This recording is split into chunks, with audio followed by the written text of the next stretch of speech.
A divulgação de milhões de documentos ligados a Jeffrey Epstein reacendeu dúvidas, teorias e perguntas que ainda desafiam autoridades no mundo inteiro. O que esses arquivos realmente revelam sobre poder, influência e segredos da elite global? A recente divulgação dos documentos de Jeffrey Epstein abriu uma verdadeira caixa de Pandora. Foi como um dilúvio de revelações que expôs uma teia extremamente complexa, envolvendo algumas das pessoas mais poderosas do planeta. Para tentar entender essa história que parece não ter fim, é preciso mergulhar com calma nos fatos apresentados pelas fontes. Para começar, é importante dimensionar a escala disso tudo. Não estamos falando de alguns poucos arquivos. São cerca de 3 milhões de páginas de documentos, além de milhares de vídeos e mais de 180 mil fotografias. Uma quantidade de informação tão gigantesca que se torna praticamente impossível para uma única pessoa analisar tudo. E no meio dessa montanha de dados, surgem nomes. Muitos nomes. Mais de 1000 menções a figuras de alto escalão. O que aparece é apenas a ponta do iceberg, conectando política, tecnologia, ciência, entretenimento e grandes centros de poder. Uma rede que, no mínimo, levanta suspeitas. Para organizar essa análise, as fontes dividem o caso em 5 grandes áreas. E tudo começa com a pergunta básica: o que são, afinal, esses documentos e por que eles causam tanto impacto? Os arquivos contêm alegações extremamente graves contra pessoas poderosas. Relatos que descrevem uma cultura de festas e eventos perturbadores em propriedades ligadas a Epstein, frequentadas por membros da elite global. É nesses ambientes que, segundo as denúncias, teriam ocorrido crimes gravíssimos. Alguns exemplos chamam a atenção. Há referência a um processo de 2016 envolvendo Donald Trump, que acabou arquivado por falta de provas. Bill Clinton aparece citado em um relatório policial anônimo sobre atividades estranhas em um aeroporto. Elon Musk surge em e-mails perguntando sobre a parte mais quente de uma festa, algo que ele afirma ter sido mal interpretado. Até Jay-Z é mencionado em uma denúncia anônima enviada ao FBI. O ponto central aqui é claro: são alegações presentes em documentos e relatos, muitas delas ainda não comprovadas. Isso leva à pergunta inevitável: quem era, de fato, Jeffrey Epstein?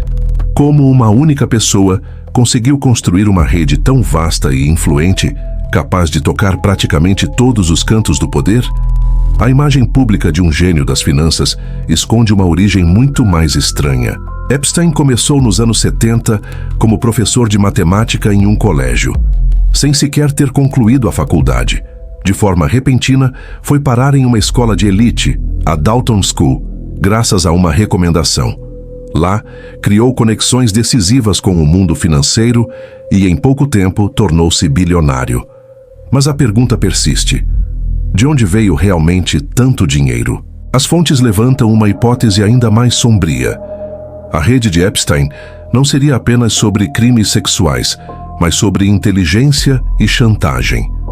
Uma operação baseada em coleta de informações comprometedoras, o chamado compromat, usado para controlar e influenciar pessoas poderosas. Um relato impressionante reforça essa teoria. Um procurador da Flórida afirma que, em um dos primeiros casos contra Epstein, recebeu ordens diretas para encerrar o processo. A justificativa teria sido direta e assustadora. Ele seria um agente de inteligência acima de qualquer autoridade local. Mas a história não para por aí. Epstein também mantinha um interesse profundo e muito bem financiado em ciência de ponta. Inteligência artificial, antigravidade, viagens no tempo e criptomoedas estavam entre seus focos. Apenas em 2003, ele doou milhões de dólares para pesquisas em inteligência artificial em universidades de prestígio.